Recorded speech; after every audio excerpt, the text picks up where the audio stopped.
जब जीव को मनुष्य शरीर में जन्म लेना होता है तो प्रकृति में वर्षा के साथ आता है,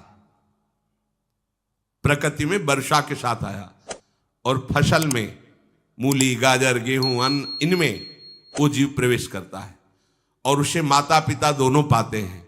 तो सप्तम धातु वीर के रूप में परिणित होता है जीव।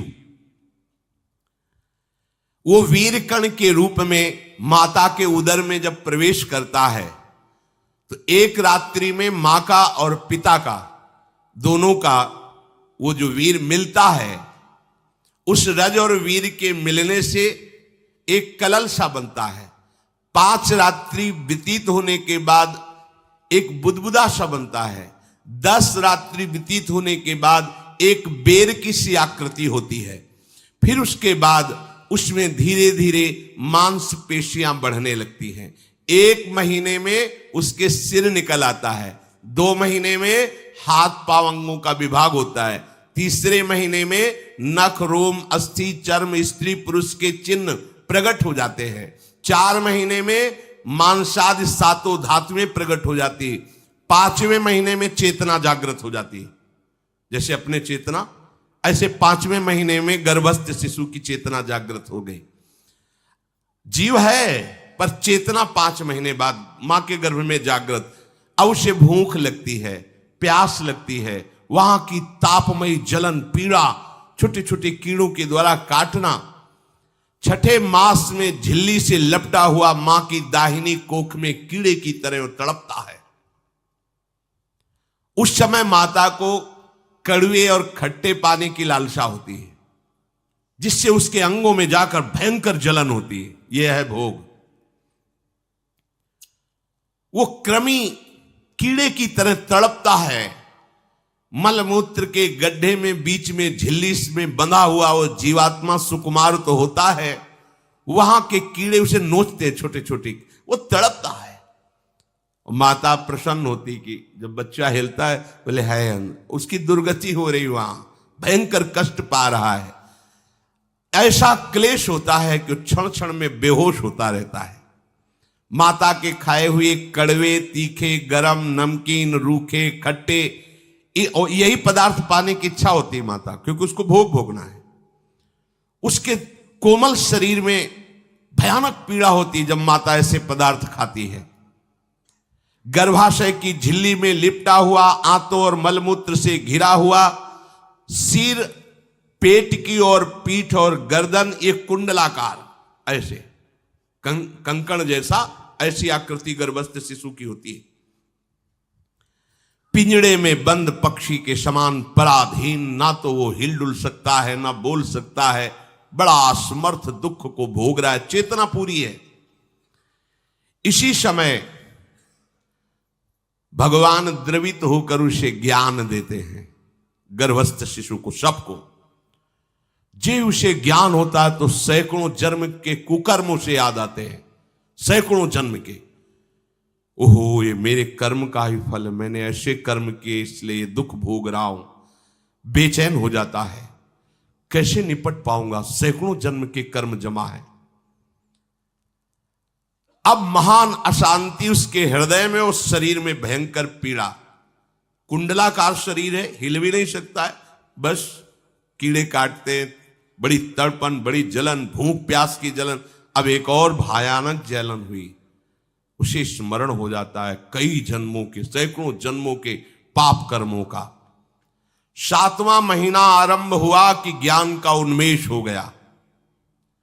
अब प्रसूति वायु उसे चला रही है, तड़पता है वो। सप्त धातु में स्थूल शरीर से बंधा हुआ वो जीव भयभीत होकर के पुकारता है, अगर कोई भगवान है तो एक बार मुझे यहां से निकाल दे। वो विनय करता है भगवान से,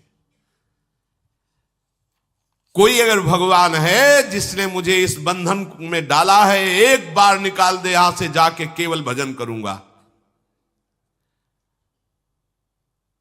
जीव कहता, जंतुरुवाच तस्योपसन्नमवितुम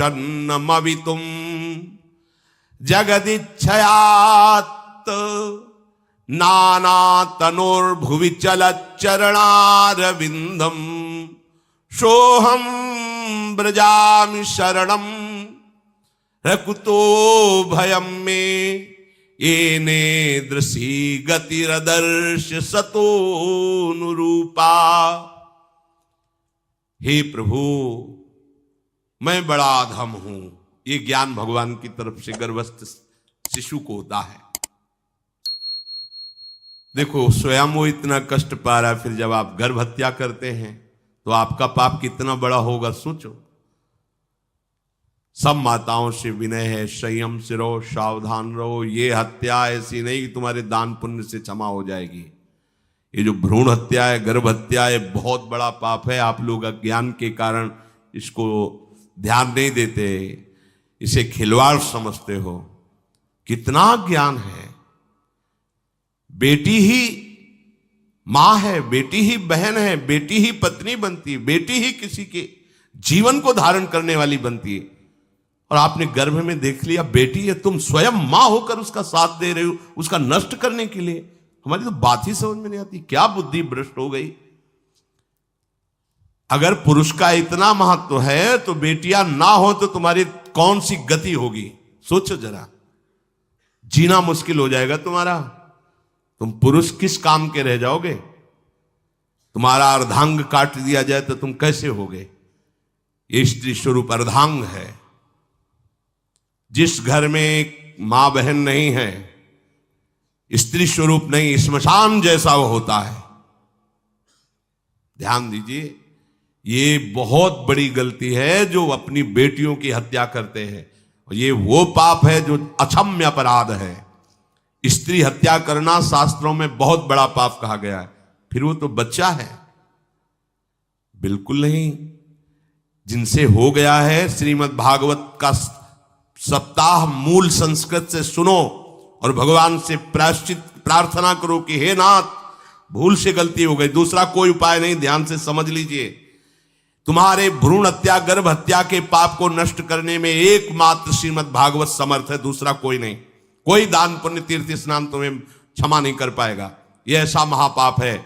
अगर हृदय में जलन करके और मूल संस्कृत के द्वारा पूरी 7 दिन में भागवत श्रवण की जाए नियम से, तो भागवत समर्थ है, इस हत्या के पाप से भी आपको मुक्त कर देगी। जिनके ऐसे हत्या हो गई हो करवा लो, नहीं तो बुद्धि आगे भ्रष्ट करके तुम्हें हरि गुरु से विमुख कर देगा। ये पाप ऐसा नहीं कि तुम्हें 2-4 माला घुमाने से क्षमा हो जाएगा। ये महत अपराध है। सबकी समझ में नहीं आता, समझ जाओ, नहीं तो आप जहां भी हो वहीं से भ्रष्ट कर देगा। ये अपराध नष्ट नहीं होगा, श्रीमद् भागवत की कृपा से नष्ट हो जाएगा। यह हमें बहुत विश्वास है। श्रीमद् भागवत सप्ताह की यह है ही महामहिम। प्रेत योनि को प्राप्त धुंधकारी को सीधे भगवत पार्षद स्वरूप देकर परम पद में आरूढ़ कर दिया। केवल 7 दिन की मूल संस्कृत एक भी श्लोक नहीं छूटना चाहिए। अगर सप्ताहिकी का पारायण हो तो इस भ्रूण हत्या, गर्भ हत्या से भी निवृत्ति मिल जाए। अब वो जीव भगवान को पुकारता है, मैं बड़ा नीच अधम हूं। आहा, भगवान आपने जो मुझे गति दिखाई है तो मेरे कर्म के अनुसार ही है, आपका इसमें कोई दोष नहीं। हम लोग जब कष्ट भोगते तो भगवान से कहते हैं हमने तुम्हारा क्या बिगाड़ा। भगवान ने नहीं बिगाड़ा, तू खुद देख क्या बिगाड़ लिया अपना। करो पापाचरण। अब देखो, हमने तो जीवन में कोई पाप नहीं किया और कितने गर्भ हत्या की है, कितनी खिलवाड़ समझे हो। ये बिल्कुल भयावह चीज है। आप लोगों को नहीं, हम बार बार इसीलिए कह रहे कि भयावह वस्तु है, तुम्हें बहुत ऊंचाई से घसीट के भ्रष्ट कर देगी। बहुत होश में हो, भूल के कभी ऐसा न करना जहां तक हमारी आवाज पहुंचे, जहां तक सुनाई दे। गर्भ हत्या मत करना, संयम से रहो। इस तरह का व्यवहार मत करो कि तुम्हारा मनुष्य जन्म ही व्यर्थ चला जाए। इसमें तीनों को बराबर दंड मिलेगा। गर्भ हत्या कराने वाला, गर्भ हत्या की प्रेरणा देने वाला और गर्भ हत्या में सहयोग देने वाला, जो औषधि डॉक्टर या जो भी, तीनों को दुर्गति होगी। माता, पिता, प्रेरक और कर्ता। ऐसा नहीं कि आप डॉक्टर हो तो आपको गर्भ हत्या करने का अधिकार नहीं। आप डॉक्टर हो दूसरे के शरीर को स्वस्थ करके निरोग करने के लिए, हत्या करने के लिए नहीं।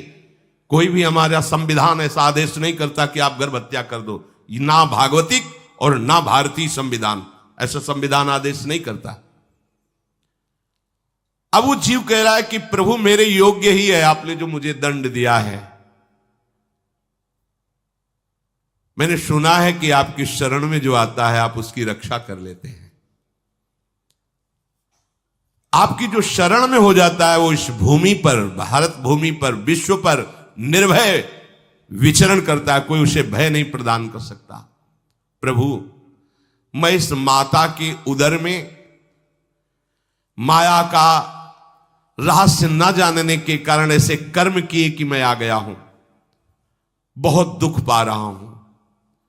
हे निर्विकार अखंड बोध स्वरूप परमात्मा, मैं बार बार नमस्कार करता हूं। प्रभु मेरे ऊपर कृपा कर दो। एक बार इस गर्भ से निकाल दो।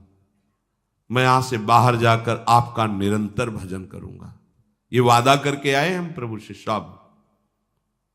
प्रभु ने करुणा करके हमें चांस दिया है मनुष्य शरीर।